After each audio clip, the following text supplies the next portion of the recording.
sports dead. Basketball evolved to its highest state. Chippewa Valley, second down and 1, already leading 6-0. Jeff Kessel, the quarterback, under center. Nick Sadd, the lone setback. Kessel will throw. Good throwing situation. Mangoni, got it! Touchdown!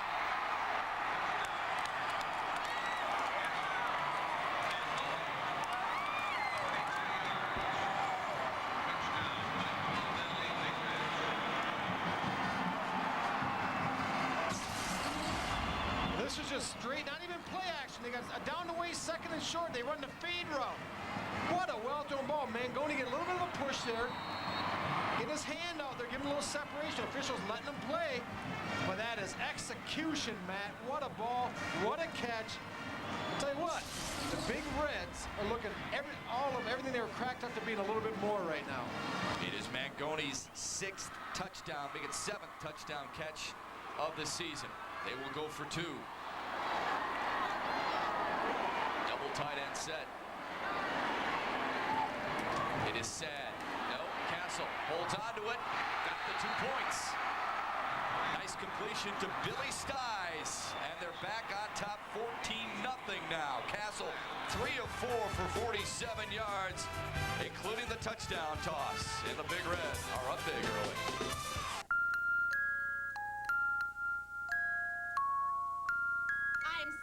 I'm sick of dealing with you. I'm sick of... I work 6 days a week. Who do you think you are? Don't you ever talk back to me again! You just shut up! What are you crying about? What a child learns about violence, a child learns for life. Teach carefully. We can show you how. Act against violence. Call 877-ACT-WISE for a free brochure.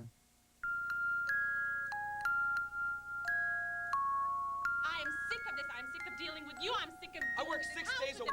Who do you think you are? Don't you ever talk back to me again! You just shut up! What are you crying about?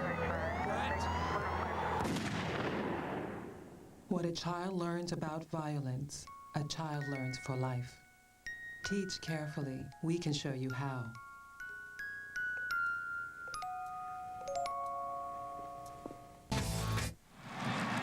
Television's most unique brand of football commentary airs each Sunday with NFL This Morning. Now a full 2 hours to get you ready for that day's NFL action. NFL This Morning, Sunday at 10 o'clock on Fox Sports Net. They could be talking about these folks if Chippewa Valley keeps going the way they are. Their highlights look better than the Honolulu Blue and Silver right now. Sure do. Squib kick again. It's a live football, fella. Sure is. Somebody's got to jump on it. They finally do. It's Brett Deckingham. He pounces on it right around the 15-yard line. Long way to go for the Wildcats offense.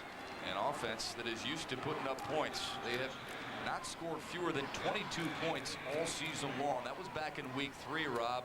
Since that time, they have averaged 30 points per game. There's the scoring drive, an impressive one for Chippewa Valley that ended in the Mangoni touchdown toss from Castle from 22 yards away. And what a great call that was on 2nd down and 1.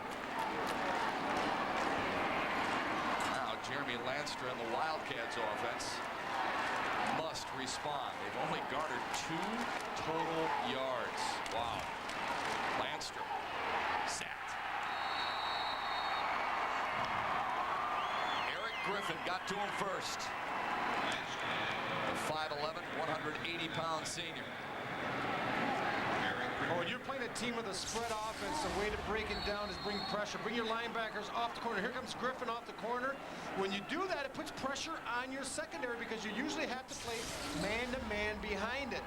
Coach Carr prefers to play zone, but he realizes at times he's going to have to play man. Lanstra wanted to run the option to the left corner. Got to the defensive end position and was dragged down by Jeff Jones. This Jennison offense, the majority of their points come in the 2nd and 4th quarter. Most coming in the 2nd quarter. They need it now. Their total offense has a -1.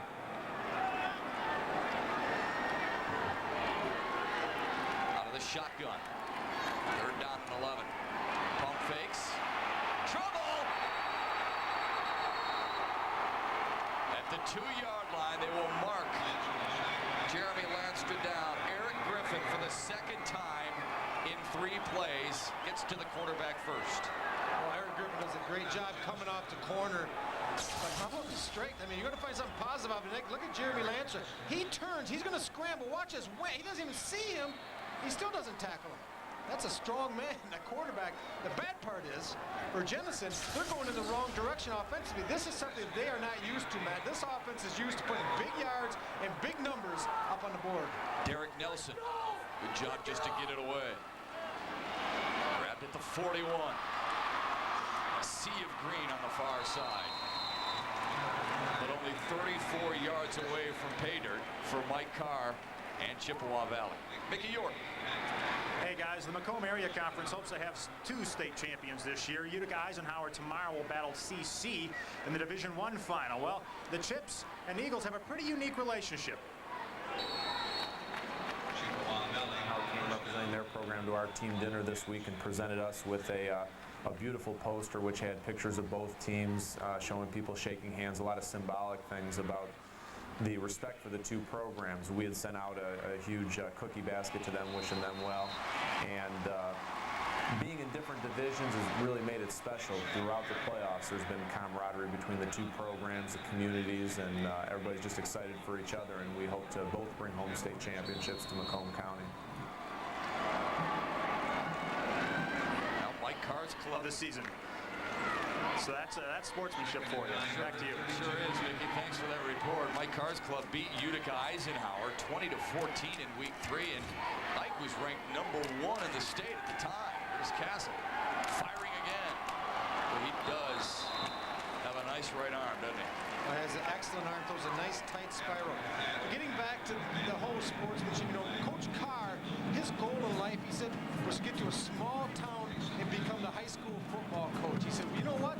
He said, Chippewa Valley, I know I'm in the suburbs, but so what he has done now is brought that small town mentality. He said they're following, as you can see by the sea of red over here, for a suburban team to be in the finals. They have a great crowd here today.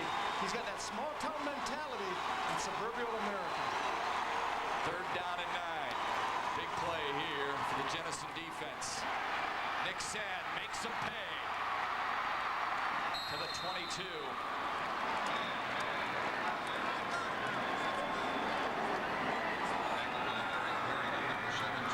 When in trouble, go to number 23. You're going to see him. Let's watch the footwork. There's a stretch, and that was the inside stretch. He decides to take it outside, makes a couple people miss. If it's not, I believe that was Eric Waringa coming up, making that tackle. That's going to be a touchdown. Instead, it's a 1st down. Chippewa Valley, Rob, also, besides having a good relationship with Eisenhower, won the sportsmanship trophy for the Macomb Area Conference, and is up for the academic trophy as well. Nick Sad gets it done on the field, approaching 100 yards. He might have it on that carry. I thought we might see a little bit more of Mike Matway. But I guess when somebody's running all cylinders like Sad is right now, being so effective, then maybe Mike Matway will have to wait his turn a little bit. But isn't that nice knowing in the wings, you got number 23 running, that you can bring number 5 in the game. And we're going to see that right now. Nick get a little bit tired. So now you bring in fresh legs, a little bit different style, presents all new problems for the defense. Sure does. Sad had 953 yards during the season. Matway 954. He's the lone setback on a 2nd down and 8. He'll get the call. Pops it outside. Now inside. And met by a couple of Wildcats before a pickup of 4. Jason Ziemba on the tackle. Different styles bring a different pace to the game. We've seen Sad, who's more of a slasher getting north and south. That time, Matway caught dead to rights, does a little stutter step, makes the first man miss, and is able to make a positive out of something negative, giving them an opportunity on a 3rd down and short here instead of a 3rd and long. 7:38 to go in the first half. Quick pace to this football game. 3rd down and 4. Sad will be the lone setback behind Jeff Castle. Sad had 172 yards and a touchdown against Oxford in the regional. Another carry. Over 100 yards and to the 10. Brady Wilson again coming up from the secondary to make the stop. Well, you know the play's going to be successful when the lead back, number 45, coming through the hole, Taylor, he gets 7 yards on the field before he even sees anyone to block. And Sad just gets on his hip, well executed. They're blocking at the point of attack. Is that so because well. the big nasties up front? Oh, the big nasties are getting it done. That Hog Fest has created some nice hogs up front for Clinton Valley. 1st and 10 from the 10. Chippewa Valley already up. 2 touchdowns. Sad cut inside, took his man head on, got down to the goal line. Again, Brady Wilson came up, but Sad delivered the blow and got to the goal line for a 2nd down and short. Well, that's a matchup Clinton Valley will take any day when they got their top tailback, Sad. The smaller defensive back, Wilson, who's only about 180 pounds, 75 pounds. Brady does his best, but he gets run over a little bit by the tailback, Sad. This is just power football, counter tray, outside stretch. This is football that every high school coach, I think, would like to be able to run. It's safe football. It's low turnover, so it's high reward, low risk.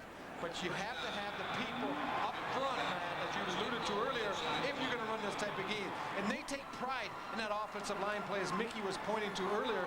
They take pride in being an offensive lineman at Chippewa Valley. That's one of the glamour positions. They did get enough for a 1st down.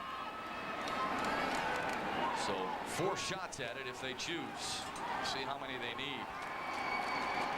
Sad is the deep back. Castle tries to take it himself. The referee says he's in. Now they both agree.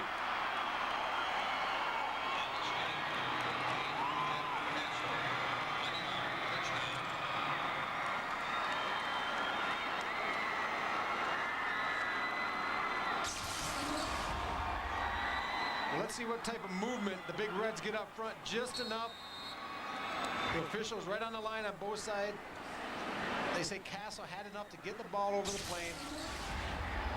Now, after having won, they're still trying to make up for that one extra. Actually, they're going for 2 here, man. This kind of surprises me. Maybe after getting a block, they figure they have better opportunity going for the 2-point conversion. It was easy last time. Castle stands in, and they fail this trip down. Jeff Castle had a touchdown run from 4 yards out last week against UD in the semifinals. Here today in the finals, he punched it in from a yard out to give his team a 20-0 lead. When you're married to a football coach, you are on the move. When we arrived in Detroit, I loved our new home, and I wanted to make everything just right. That included replacing some windows. A neighbor said, call Wallside Windows. I like the fact that they're experienced, that they make their own windows, and they perform as a team. This is as good as any 50-yard line seat. Wallside, most preferred, most referred. Attention Explorer owners affected by the Ford Firestone replacement program. If you've been waiting for your free replacement tires, drive into Bell Tire right now and drive out with a new set of Goodyears or Michelins absolutely free. That's a brand new set of Goodyear or Michelin tires free. You pay nothing, and we'll get you back out the door in 30 minutes or less. No appointment necessary. With the cold weather coming, get the extra traction and the peace of mind you'll need with a new set of Goodyear or Michelin tires absolutely free from Bell Tire. Nick Sad over 100 yards so far, and we still have 6.5 left to go in the first half. Chippewa Valley takes the ball 33 yards in 8 plays, 3 minutes and 33 seconds. Very impressed with this Big Red offense. How about you, Rob? Yeah, they're a little more physical than I thought they would be, and I thought Jennison would handle it better, but right now they're a little bit shell-shocked. Mike Bolgerella kicks it off, another swimmer, taking it to 35. Covered up nicely just past the 40-yard line, and Jennison will have their best field position after the 6-yard kickoff return by Bruce Harder. Field position is one thing, Matt, but what you do with it is more important. It doesn't matter if Jennison's starting on the Big Reds 10-yard line or on their own 10-yard line. If you don't put any yards on an offensive drive, you're going to get nothing out of it. Big Red defense has really shut down Jeremy Lanster. Lanster out of the shotgun. Quick toss inside, just off the hands, and incomplete. incomplete. Joe DeGevers running a quick slant in. Probably should have caught it. We're going to take a look here. And what you're going to see is a crossing road. He's going to clear here, and he's going to come underneath. And DeCavers is going to get rocked. He's going to run the slant, and there it is. Well, pretty well thrown. Sometimes you hear footsteps, you get alligator arms, and start going across the dead zone in the middle of the field when you know you're going to get whacked. Extra yet to complete a pass. Now he keeps it. Oh, he was looking for his pitch man who went the other way. I wonder if Eric Warenga should have come to the short side of the field. Instead, Mike Matway delivered the blow to knock down Jeremy Landstrom. One of the characteristics that Coach Larkin likes the best about his quarterback, he says he is tremendously poised and he doesn't get rattled. Well, you know what, Coach? We're going to find out right now how well you know this young man, because if everyone's ever had a chance or excuse to get rattled, he's got a good one right now. Landstrom 0 for 5 through the air. Takes the handoff. Launches it deep. In between his receivers. Warenga was the one who made a diving effort for it. DeKeevers was out there as well, but it split him. DeCavers, he was trying to come over also. I think he just kind of threw that up with a hope and a prayer. He had Warenga and DeCavers. They should never end up in the same area. But that time the ball was thrown almost exactly between them. I think the ball brought them to the same area, don't you? I don't think Jensen has a first down yet, man. Do they? They do not, no. Justin Carkmer is back deep from the Nelson punt. Grab it at the 25. Drag down right there. Late flag on the play. The Big Red's going to be hit with a block in the back call here. 34-yard punt.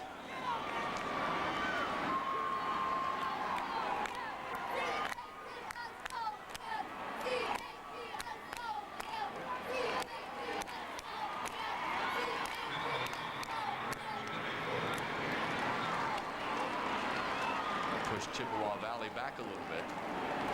Doesn't seem to bother them much, though. During the return, we had a clip on the receiving team. That penalty is half the distance to the goal.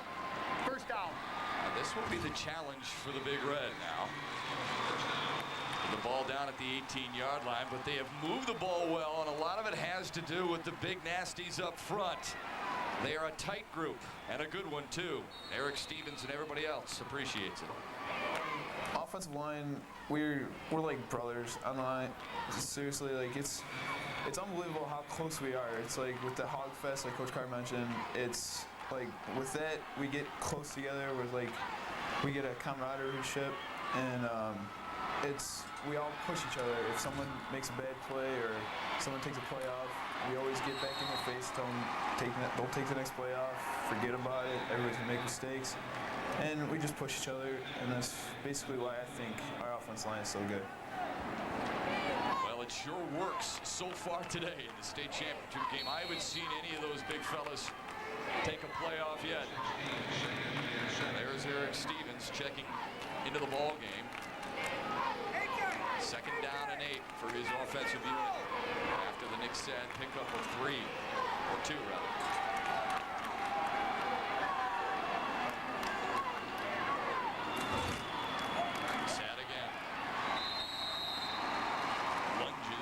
Couple more. Jeff Ritzema made the tackle. Nice job defensive by Jensen, breaking the play down, getting penetration inside. J.J. Reed getting underneath the trap block of Rayner that time. But look at this, the size. The Big Reds of Chippewa Valley, 243 pounds. Jensen, 236, so two offensive lines that are represented pretty well in size. Third down at 6. Do you keep it on the ground with Sad, or do you trust Castle's right wing? It's Sad. Good choice. Penalty on the play, but a first down. Sad is up close to 130 yards. DeGavers on the tackle for Jenison. I think this one's coming back. We're going to have a hold inside the interior line. That's a tough call for Chippewa Valley in this situation, because you pick up a first down coming out of deep in your own territory. Now they're going to be forced to go to 3rd and 15. Holding on the offense. That penalty will be half the distance to the goal from the spot of the foul. Replay third down.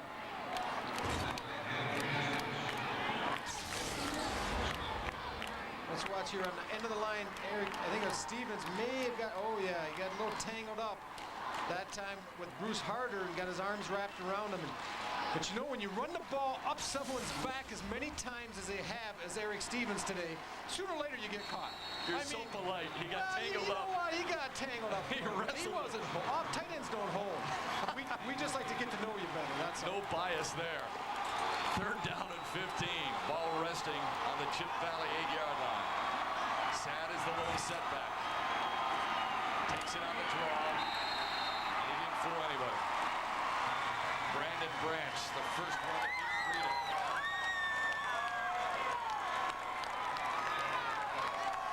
And now Jennison with 3 minutes and 26 seconds left to go in this first half with a chance to get their best field position. You know, Matt, we use the word critical probably too often in broadcasting, but this is a critical drive for Jennison. They need to get some points on the board before the half, build some momentum going into the locker room. Wirenga. Oh, nearly blocked. Wirenga waves everybody away. A free catch made at the 41-yard line. Good decision by that young man. And now his Wildcats get an opportunity to move that ball 41 yards to try and get that goose egg off the board. 27-yard punt. Jennison having the chips, as you said, Chippewa Valley pinned up deep. Look at coming from the corner with great speed that time was Tony Clausen trying to get to it. He just about got it. Would that have been a huge turnaround for Jennison getting the block, possibly a safety or a touchdown out of it. Now it's up to Jeremy Landstra to get this offense in gear. Yep. More importantly, the people up front have got to pass protect for Jeremy. Give him time to locate his receivers on the field because there have been green shirts running free a little bit. He just hasn't had time to get it to him. Well, the Jennison faithful sure hasn't given up hope. Lanstra, you don't throw for 2,500 yards and 21 scores and not have confidence, but he could use a little confidence boost here. Yet to complete a pass. Ellenboss, inside handoff. Joel DeMoschel with the tackle, but not before Ellenboss gained 3. Coming into this game, I was talking to my brother, and I was pointing out, people say, well, this is a passing offense. You stop the run in this spread offense, you're going to eventually stop the pass. You have to stop the run first, and that is what Chippewa Valley has done very well with pressure inside. Can't stop Lanstra on the scramble, though. 25, and pushed his way down close to the 21-yard line, and a late flag against Chippewa Valley. That might go against Mike Matway. It's going to go against Mike Matway, and the reason is he's tackling a quarterback that's extremely physical. When Lancer is finishing that playoff on the sideline, he lowers his shoulder into Matway. Matway didn't really like it. Jeremy did a nice job, and he's going to get the penalty on the end of this. Let's watch. Scramble Stevens. There he is, 88 everywhere. Now, watch at the end of this play. Lancer's going to lower his shoulder. We had a personal foul on the defense. Half the distance to the goal. First down. And Matway doesn't like it. He gives him a shove. That's a correct call by the officials. So it'll be 1st and 10. 1st and goal from the 10. They cannot get a first down like Chippewa Valley did on their last touchdown score. There's the penalties. Jennison yet to be flagged. Chippewa Valley has made 3 miscues, giving Jennison 29 yards. Lanstra, pump fakes, now lost it from the corner. Wilson can't catch up.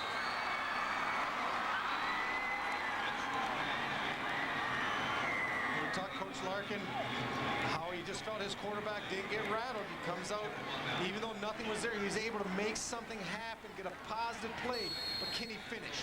Now he needs to finish this drive off. Should he throw a short hook or something like that to get him some confidence? I mean, this kid's in it for 7. You would like to, but the Big Reds are playing a lot of press. They're playing up tight. There's not a lot of room to throw the hitch. No room for Ellenboss either, and a flag comes flying as well. Eric Griffin stuffed that hole nicely. We talked about Ellenboss and Lanstra. Neither one has been able to do anything against this Big Red defense. They picked up the flag after all. This is the option out of the spread shotgun. Good job coming down the line of scrimmage, making Lancer a pitch that time by Jeff Jones. But Ellenboss was also covered, so nice job defending. There's the quick toss. Lancer completes it to Nelson. These guys are getting hit right away. Oh, Brett Higgins. Yeah, he finishes the tackle, form tackling. There's a short pass. The short pass is okay, but they have to be giving some cushion. And they're playing pretty tight. This is a good break on the ball. Jeremy Lancer rolling to the right on the short roll. But look at that nice tackle by Higgins, finishing it, squeezing, wrapping, and driving. Since they got that 1st and goal from the 10, Jennison has run 2 plays, making 3 plays, and picked up just 2 yards. It is a 4th and 8 and a big decision here for Dave Larkin. That's why he calls the timeout. Stick around with us at our halftime intermission. We'll look back at some of the greatest high school athletes this state has ever seen during the 1960s. Rob will break down the first half of play with statistics and highlights, and we'll also have a preview of what's coming up on the Detroit Sports Report later tonight with Bill Wixie. Again, a reminder, too, that Mickey York will be interviewing Mike Carr as he heads toward the locker room to talk about the successful first half and then speak with Dave Larkin of Jennison as he makes his way out of the locker room to see what kind of adjustments he's made. Well, how do you think Coach Carr feels about his 3 keys of the game? The first one was stop the run. Check. Check. Second was to establish his own run. Done. Check. And last one was minimize their big play. Checkmate. Wow. 1 scramble by Jeremy Lancer, and that's it. Besides that, they're right on track, becoming the state champions of Division II. Jeremy Lancer, 1 for 8 for 4 yards and 3 yards rushing. They have neutralized him well. He has Ellenboss to his right, now to his left on a 4th down and 8. Landstrom fires, caught, touchdown. Brady Wilson.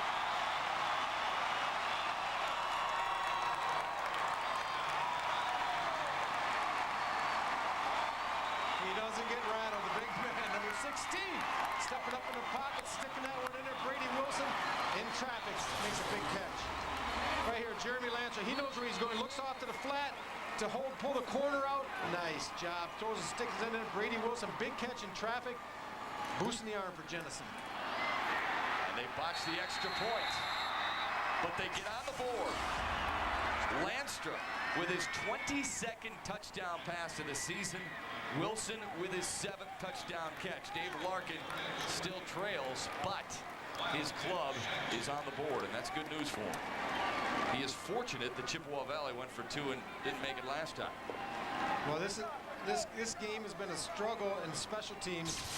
We're look at the extra point here. The snap was good, just mishandled. But it looks like Jeremy Lancer got it down, but Nelson, the kicker, wanted no part of it. It threw his rhythm off.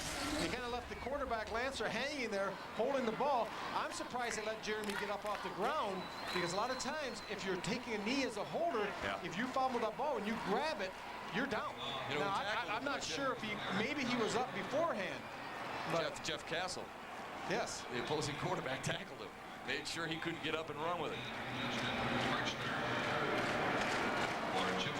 So 20-6 for Chippewa Valley.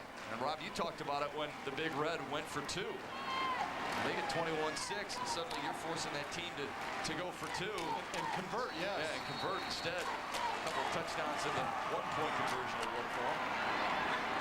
Both clubs have squid kicked it each time they've teed it up. Still 1:40 left to go in this half. There's a lot of reasons those folks are waving the pom-poms and making up the signs. Their club is dynamite in the first half. Well, Matt, the Jennison offense has been temporarily taken off the respirator here. They showed some signs of life, but the defense cannot allow the Big Reds to move the ball down the field and get any points before the half. You're trying to climb back in the game. That would be very demoralizing with only a minute 40 left. Jennison used just 5 plays to go 40 yards in a minute and 13 seconds to get on the board. Now Jeff Castle will throw off play action. Downfield and nearly picked off. Oh, Brady Wilson almost had back-to-back big catches for the Wildcats, didn't he? Yeah, Brady had fallen down a little bit. He reached back, tried to get it. We're going to see 8-yard TD catch for Brady, his 7th of the season, playing both sides of the ball. Here you're going to see him dropping back. Castle, the ball gets away from him a little bit. You see Brady right here. He sits down, reaches back, can't quite come up with a catch. He's going to be tired, young man. Hey, that's a great look, though. That's a great look, Rob, because he read Castle's eyes the whole time, and Castle was bird dogging his receiver. You got to look your man off. Second down and 10 for the 33. On the ground. Sad. Oh, is he happy? Nearly busted it loose.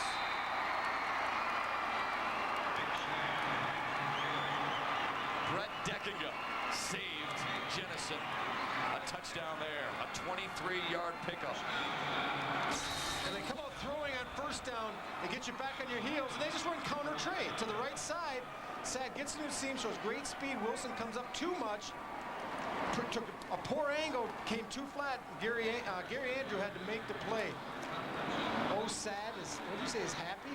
You've been saving that. You've been waiting to say that the entire game.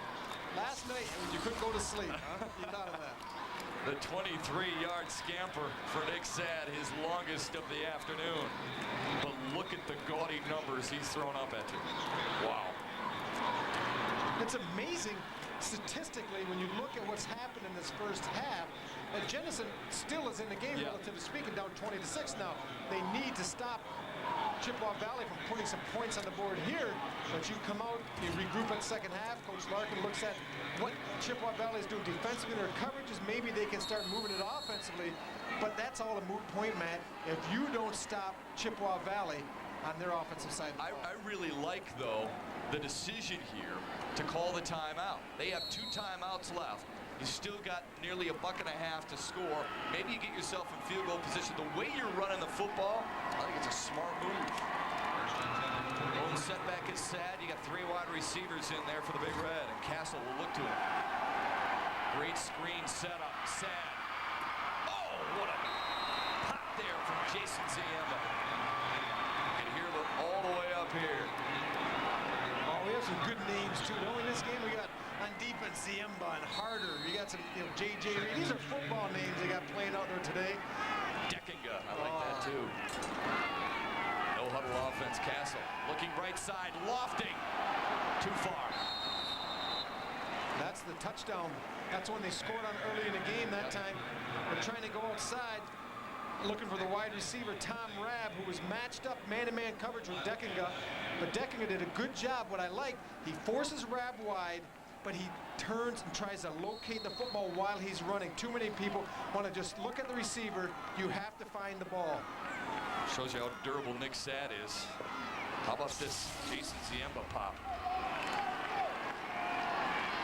When they change direction that quick on a replay, somebody's bringing some leather. What do you do here, Coach? 3rd and 3. Run the ball. There it is. Sad. Waiting patiently, but couldn't find the first down yard marker, I don't believe. He picked up 2, but needed 3. Brandon Branch made sure they don't move the chains. 4th down and 1.